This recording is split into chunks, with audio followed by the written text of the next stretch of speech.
तो ये SSC GD का क्वेश्चन पूछा है, the value of 7.15 bar is, bar सिर्फ 5 पर है, तो हमको यहाँ पर मान लेना है एक्स जो है वो आपका 7.15 बार है, 15 बार है। अब बार का मतलब ये होता है कि वो चीज़ बार बार रिपीट हो रही है, तो 5 के ऊपर बार है तो 5 को मैं रिपीट कर दूंगा, ये मेरा आंसर है। 5 आगे तक के रिपीट हो रहा है, तो ये मेरा आंसर है, ये मेरा एक्स है। अब मैं करूँगा एक्स को 100 से मल्टीप्लाई करूँगा तो 100x होगा। अब इधर अब आप लेफ्ट साइड 100 से मल्टीप्लाई करें तो राइट साइड भी करना है, तो उसको मल्टीप्लाई करने के लिए इसको 2 पॉइंट आगे कर दो, क्योंकि 100 में 2 जीरो आता है, तो ये हो जाएगा 715, उसके बाद पॉइंट लगेगा। ये आपका पहला इक्वेशन।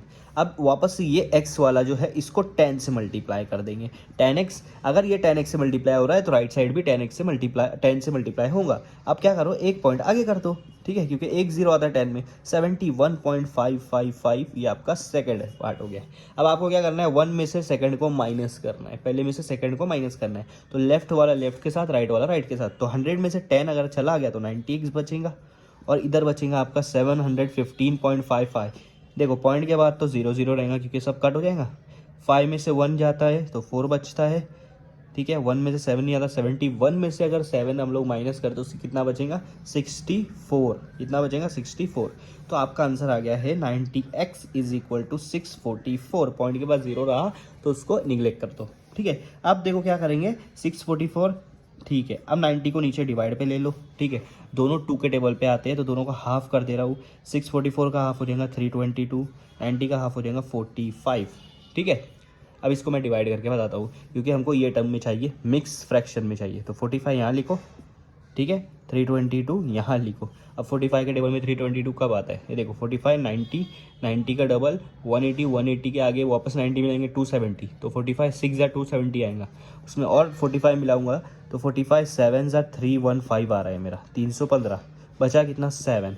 तो आप देखो ये वाला है उसको यहाँ लिखो, ये जो आपका नीचे आया इसको यहाँ लिखो, और ये वाला क्वेश्चन आपका 45 यहाँ लिखो। तो ये आपका आंसर आ गया 7/45, तो आपका आंसर सी आएगा। कोई एसएससी जीडी का क्वेश्चन है, क्या बोला है कि find the smallest number divisible by number 8, 16, 20 and 32।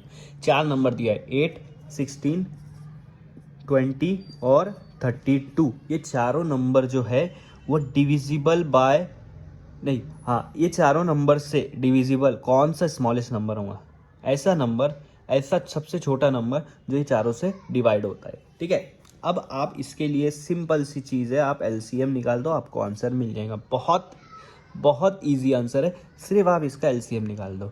अब आप सबसे पहले ये चेक करो, बड़ा वाला नंबर देखो क्या है, 32, ठीक है। और इसमें देखो ये भी 8 के टेबल में आता है, 16 भी 8 के टेबल में आता है, ठीक है। 32 भी 8 के टेबल में आता है, ये तीन तो 8 के टेबल के हैं, तो ये प्रॉब्लम नहीं होगा एलसीएम निकालना। लेकिन जो ये है ये 28 के टेबल में नहीं आता है, तो आप ऐसा देखो जो 20 है, ऐसा नंबर जो 8 के टेबल में भी आता है, 20 के टेबल में भी आता है, ठीक है। अब हम देखेंगे 20, 40, 60, ये सब 8 के टेबल में अभी तक के नहीं आ रहा है, ठीक है। 60 के बाद 80, 80 जो है वो 8 के टेबल में आता है, लेकिन 32 के टेबल में नहीं आता, इसलिए इसको नहीं ले सकते। 100, 120, ठीक है, 120, 120 भी आता है वो, लेकिन वो 32 के टेबल में नहीं आता, इसको भी नहीं ले सकते। 140 और 160, लेकिन देखो ये 160 जो है ये 8 के टेबल में भी आता है, 16 में भी आता है, 20 में भी आता है, 32 में भी आता है। कैसे, 8 को अगर मैं 20 से मल्टीप्लाई करूँगा 160 आ जाएगा। तो देखो 8 के टेबल में भी आ रहा है और 20 के टेबल में भी आ रहा है, तो ये दोनों तो हो गया, ठीक है। 16 को अगर मैं 10 से मल्टीप्लाई करूँगा 160, मतलब 16 के टेबल में आ रहा है, और 16 का डबल 32 है, तो मतलब 32 मल्टीप्लाई बाय 5, तो 32 के टेबल में भी आ रहा है। तो मतलब 8 के टेबल में आ रहा है, 20 के टेबल में आ रहा है, 16 के टेबल में आ रहा है, 32 के टेबल में आ रहा है। कौन सा नंबर आ रहा है सबसे पहला, 160। तो 160 आपका आंसर है, वो स्मॉलेस्ट नंबर है जो चारों से डिवाइड होगा। तो ये भी एसएससी जीडी का क्वेश्चन है, और क्वेश्चन क्या दिया है, 1/7 of a number is 51, what will be the 64% of that number. Question फ़ौरन समझना चाहिए, क्योंकि देखो आप एसएससी जीडी का क्वेश्चन पेपर देंगे तो उसके अंदर आपको टाइम कम होता है, आपको फ़ौरन क्वेश्चन समझ में आना चाहिए। क्वेश्चन क्या है, 1/7 ऑफ अ नंबर दिया है क्या, नहीं दिया है, तो नंबर को सबसे पहले एक्स मान लो। अब बोल रहा है कि 1/7 बोले तो इसको मल्टीप्लाई करो 1/7 से। तो क्या बोल रहा है कि जब इस नंबर को 1/7 से मल्टीप्लाई करें तो उसका आंसर आ रहा 51। तो इससे आपको मिल जाएगा एक्स की वैल्यू, क्योंकि 7 इधर चला जाएगा तो x is equal to 51 multiply by 7 ये आपका आ जाएगा।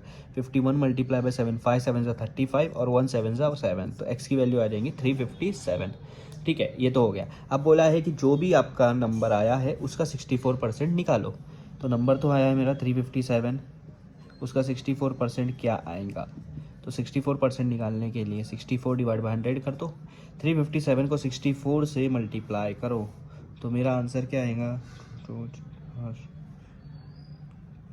22848, ये मेरा आंसर आ रहा है। इन दोनों को मल्टीप्लाई करके डिवाइड बाय 100, 100 से डिवाइड करने मतलब 2 0 है तो पीछे से 2 नंबर पहले पॉइंट लगा दो, तो मेरा आंसर आ गया 228.48। ये मेरा आंसर आ गया। ये उसका आंसर है कि 64% इस नंबर का ये आएगा।